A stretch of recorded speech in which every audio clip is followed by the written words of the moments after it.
Assalamu alaykum hürmetli dostlar. Bugün bizlerle ötüdüğün dersimiz mavzusu rasyonel sallarını seliştiriş. Bu derste bizler bilen rasyonel sallar bolganda selbi sallarını, ijobiy sallarını, nol sallarını özara seliştirishni öğrenmez. Endi sizlarga bunda savol qo'yish mumkin. Rasyonel sallar tamg'isi qarab qanchaga bo'lindi? Rasyonel sallar tamg'isi qarab 3 ga bo'lindi.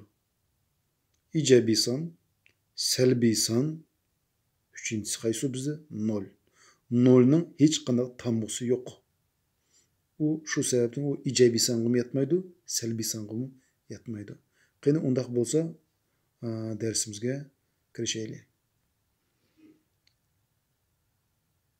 Darsimizda kirishdan burun mandaq narsani esga tushiraman. Mana koordinatliq tuz siziq. Mushu koordinat tuzliqda sonlarni o'rnashishni qarashtiraylik. Mana bizda 0 chekti yoki sanoq 5'i o deb qo'yaylik. 0 chektining 0'ning o'ng tarafida ijobiy sonlar o'rnashgan, so'l tarafida salbiy sonlar o'rnashgan.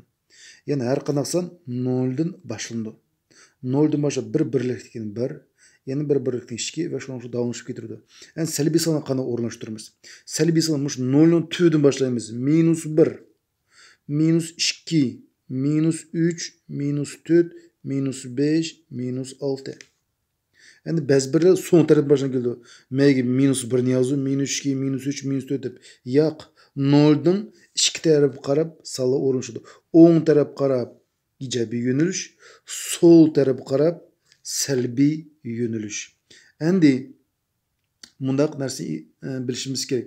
Har qachon o'ng tarafdan aytaylik 2 bilan 3. 3 o'ng tarafida, 2 so'l tarafida. Yani bir nima tushunigili bo'ldi? O'ng tarafdagi son so'l tarafdagi sondan cho'ng. Shuning o'xshashla 0 bilan 4 deylik. 4 o'ng tarafida, 0 so'l tarafida. Bu yerda qanday qoida chiqarilgan bo'ldi? O'ng tarafdagi son so'l tarafdagi sondan har qachon cho'ng. Aytaylik 0 bilan -6. Qaysi cho'ng? 0 cho'ng. Nima uchun? 0 o'ng tarafda, -6 so'l tarafda. Şunun bilen muşu koordinat tuz bo'yicha sonlarni selishtirsa, bunda xulosa keligi bo'ldi. Sonlar so'l qarab kemaydi, o'ng qarab o'sidi. Ya'ni o'ng tarafdagi son so'l taraf sondan kichik. Mana har qanday ijobiy son 0 dan cho'ng. 0 ijobiy sondan kichik. Endi 0-chu. 0 salbiy sonlarning har qaysisidan cho'ng. Yoki har qanday salbiy son 0 dan kichik bo'ldi. Endi biz mundaq 3 tal sonni selishtiraylik. -1000 va 0.3, -1000, 0, -1000 va -1.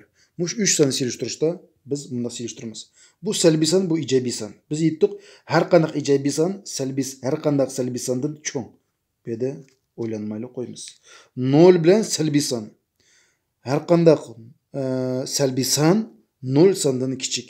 Yoki 0 qolgan har qanday salbiy sondan cho'ng. Endi bizde ikkili salbiy son. Qaysi cho'ng? Onun uchun biz koordinat tuzini esimiz tushiraylik. Mana -1.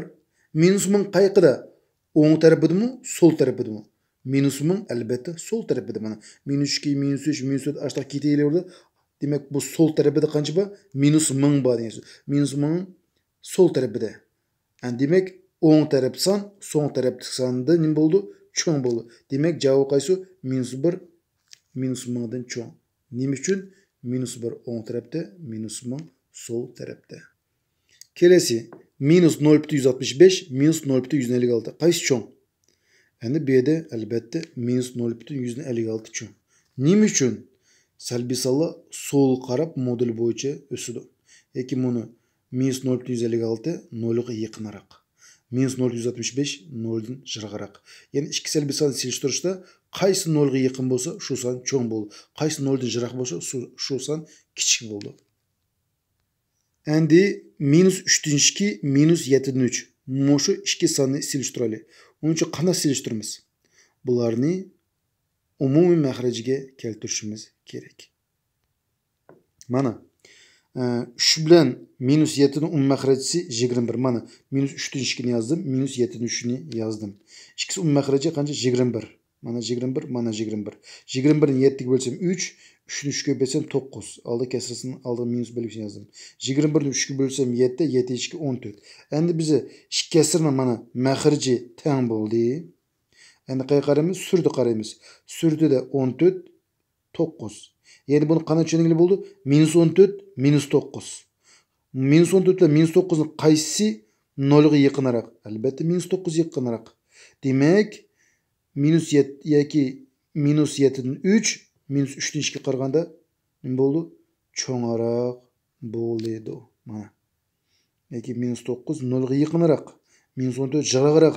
Demek yaqinrog'i cho'ng bo'ldi. Bu qaysidan chiqdi? Qaysi kasrdan 7'den 3'den chiqdi. Demek javob minus 73 minus 3'den 2'den cho'ng. Endi bizga bunday hisob berilsin deyli. Minus 5'ten cho'ng sonlarni atanglar. Yoki yozinglar desa, minus 5'ten cho'ng qaysi? Yoki minus 5'ning 10 mana sana qarang tuzib qarasak, minus 5'ning 10 tarafidagi sonlar. Yoki u minus 4 desak bo'ldi, minus 3, minus 2, minus 1, 0 desak bo'ldi. Xalqimizcha yozaylik, minus 4 ni yozsak bo'ldi, 0 ni yozsak bo'ldi, 1, 2, 3 ve şunun için sallar imkanı dağılışıp getirdi. Yani minus 5'ten küçük sallarını yazaydı. Yani minus 5'in sol tarafı da. Mesela gidelim minus 5 biten ondan 1'de basak oldu. Minus 5 biten ondan 5. Minus 6 desek oldu. Annekin sol tarafı minus 7. Minus 7 biten 3'ten 1. Ve minus 8 ve şunun için selbi çeksizlik qarab қалған санны алсақ болады. Енді мұны хесап. X саны минус 6/3'тен чоң, бірақ минус 4'тен кичик. Бірақ X бүтін сан болсын дейли. Бері X'in мәнін тапайлы. Енді минус 6'ден чоң. Демек минус 6'ның 10 тәрбеді. Қанасан ба? Минус 6/3 итайлық тәхминен мұны еді. Мұшыны 10 тәрбедегі бірінші бүтін сан қайсы? Минус 6. Демек yazımız minus 6, minus 5, minus 4, minus 3, minus 2, minus 1, 0, 1, 2, 3. 4'ni ilişki bolmasa 4'ten kichik bütün son. Mana muştaq javobni yazgılı boldu. Yani bütün sonning aniqligini bilamiz. Aytaylik minus 6/2 ni algılı bo'ldi, biroq minus 6/2 bütün son emas. Endi mundaq savol berilsin. Minus 5 ve minus 7'nin modulini selishtirish kerak. Agar bizga modul belgisi berilmagan bo'lsa, minus 5 cho'ng bo'ldi. Demakki minus 5 0 ga yaqinroq. Endi modul belgisi berilganlikda buni ma'nosini hisoblaymiz. Minus 7'nin moduli qanchaga teng? 7 ga teng. Demak, bu yerda chiqadigan son 7 bilan minus 5. Bu ijobiy son, minus 5 salbiy son. Biz dedik ijobiy son, qolgan salbiy sondan cho'ng. Demek minus 7'nin moduli minus 5 qaragani bo'ldi, cho'ng bo'ldi. Endi buna hesabımız bizning x soni 2/3'dan kichik yoki x ni qanotlantiradigan 2/3'dan kichik bo'ladigan eng cho'ng butun son tap. Bu yerda sonlar ko'p. Albatta x ni o'rniga 2/3'dan kichik sonlarni qaysilarni yozgan bo'ldi? 2 ni yozgan bo'ldi. 1 ni yozgan bo'ldi, 0 ni yozgan bo'ldi. Minus 1'ni, minus 2'ni, minus 3'ni ve şunu şu salı ketili verdi. Endi hesap bilmedi en çoğu muşların içinde qaysi? 2. Demek cevabı 2. Endi bizim buna sual minus 6/8 sani qandaq 2 bütün sanı arasında. Onun için biz koordinatlık tüzünü ismimizni tushiraylik. Mana italik koordinatlık tüz.